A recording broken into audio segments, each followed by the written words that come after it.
art? What do you know about art? What is up, you guys? It's Valatelli here, and welcome back to Let's Catch a Vibe. Now, I hope everyone's feeling great, feeling amazing, feeling vibey. As you guys can see, this is my review on The Kill Room. Now, I want to preference this. I am very late to this. This came out the 29th of September, so I'm what? A week? I'm like, what, 9 days or 8 days shy off a month? But it doesn't matter. We review films when we review a film. So, I want to start off by praising the director of this film, Nicole Wan, or Nicole Awan, or I can't pronounce her name. But anyway, she directed a movie years ago with Shia LaBeouf called The Eagle Eye, which was very, very cool. Love that. But anyway, as I always start off with these reviews, I want to get into some of the actors that are in this movie, because this is what pulled me to watch this movie. So we got Uma Thurman, which is Patrice. Now, she pretty much plays an art dealer who has her own art gallery in this film. We then get Samuel Jackson, who plays Gordon Davis, which is kind of like, it kind of owns a bakery, but obviously he's got money laundering stuff in the background. We've got Liv Morgan, which is in this movie. If you don't know who Liv Morgan is, she's a female wrestler. I believe this is her first acting debut. I'm not going to lie, you don't see her until, from what I remember, until the end of the film, pretty much. But I liked her character in here. Well, I say I liked her character. I liked what I saw of her in here. We got Debbie Mazar in here as the kimono, which is very, very funny, because, you know, when you get some people that go on holiday, or they see something and they get influenced by it for the rest of their lives. Like, this woman literally wears nothing but kimonos. Obviously self-explanatory. We also have Joe Manganiello in here, who plays Reggie. He's a big part of the movie, and I'm going to get into some of that in a minute. Who else do we have in here? That's probably who you're probably going to recognize from the film. But anyway, pretty much this film is all about, it's all about Patrice and her art gallery, essentially. So pretty much she owns an art gallery, and then she ends up pretty much being low on money, and business ain't really so good. So, through somebody that she buys Adderall from, we find out that Samuel Jackson's character, who owns this kind of like money laundering thing through a pastry or bakery that he's got, he's the boss of John Manganiello. John Manganiello is a hitman, who pretty much kills people with bags, essentially.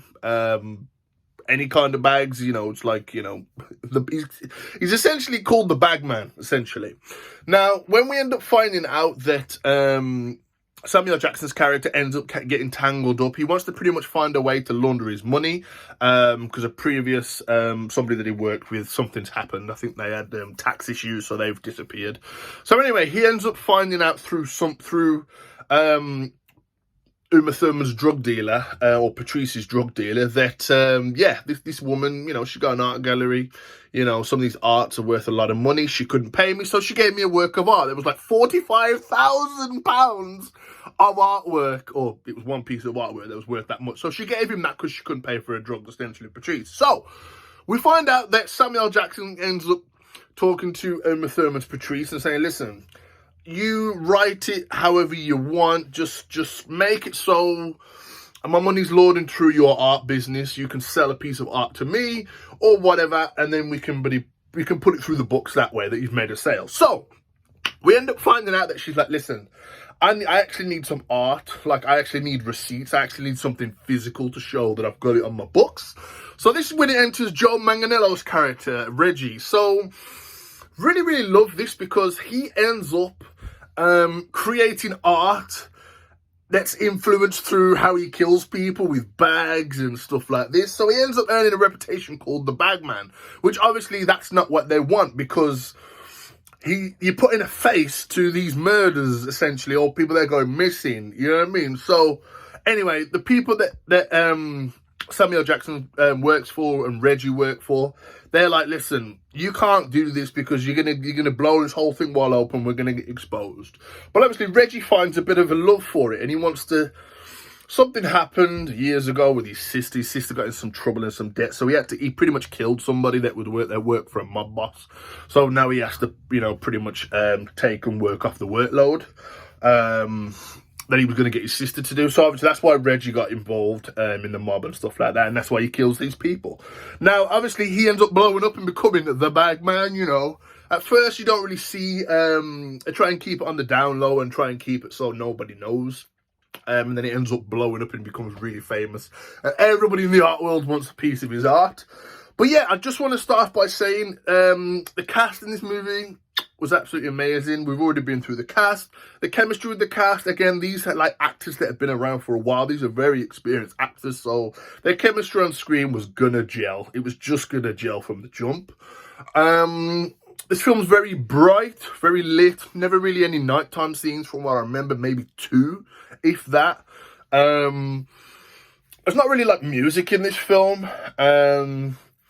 But one thing I will say is, this film is not what I thought it was going to be. I thought it was just going to be like a simple art heist film and stuff like that. But no, it's actually credited as a crime comedy, which I actually did like. Like, there is moments in this film where I was like actually laughing, not absolutely, you know, fall off my chair laughing, but I was actually laughing at this movie because, again, you've got the charm and the charisma of Samuel Jackson. You got Uma Thurman, who was my best Poison Ivy, by the way. Oh. Best Poison Ivy. We need her in a live action again. John Manganiello, again, we've seen him in various different projects and stuff like that.